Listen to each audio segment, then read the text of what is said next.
I begin by acknowledging the Whadjuk Noongar people, traditional custodians of the land on which you are gathered today, and pay my respects to their elders past and present. I extend that respect to all Aboriginal and Torres Strait Islander peoples present today. I also acknowledge it is National Child Protection Week. This week aims to promote a safe and supported life for every child, now and into the future. The overarching message of National Child Protection Week is every child in every community needs a fair go. A fundamental part of a fair go for every child and every adult impacted by child sexual abuse is that they can expect to receive appropriate and equitable support no matter where they are in Australia.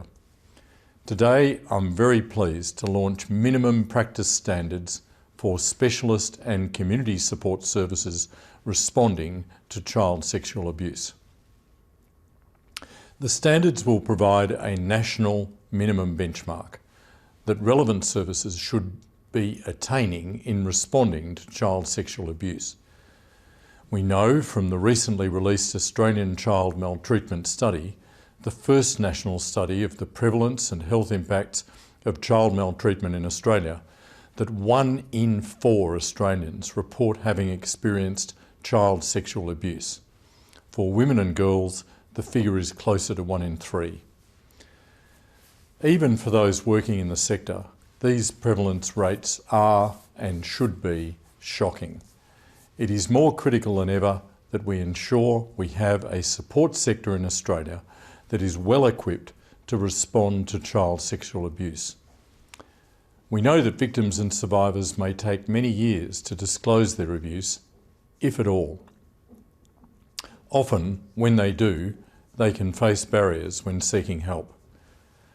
In recognition of this, the National Office for Child Safety in the Attorney General's Department engaged the Australian Centre for Child Protection at the University of South Australia to develop the standards.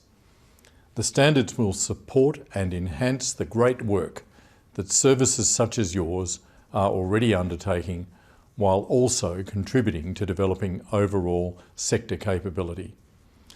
Critically, they will also improve the experience of those impacted by child sexual abuse in seeking help, particularly victims and survivors and their support systems.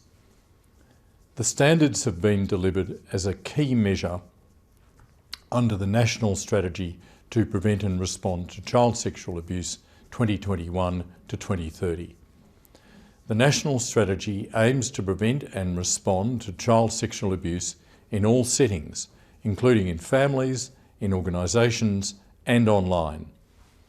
Under the National Strategy, Australian governments are progressing a range of measures across 5 key themes.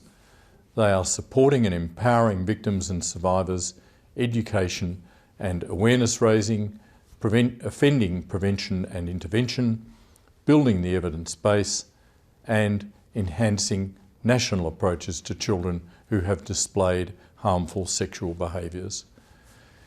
In addition to the overarching message of a fair go, the theme for this year's National Child Protection Week is Where We Start Matters.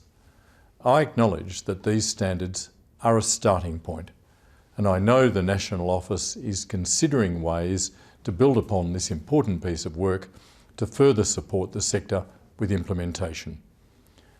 I'd like to extend my thanks to Amanda Payton and her team at the Australian Centre for Child Protection, and to all the individuals and organisations who gave their time to support the development of the standards. I know that many in the sector contributed to the development of the standards, and I thank you for your work. In particular, I recognise the generous contribution of the Lived Experience Community of Practice Group. The Australian Government is committed to preventing and better responding to child sexual abuse. I look forward to continuing to support the sector as we work towards our common goal of providing the best possible support for victims and survivors of child sexual abuse.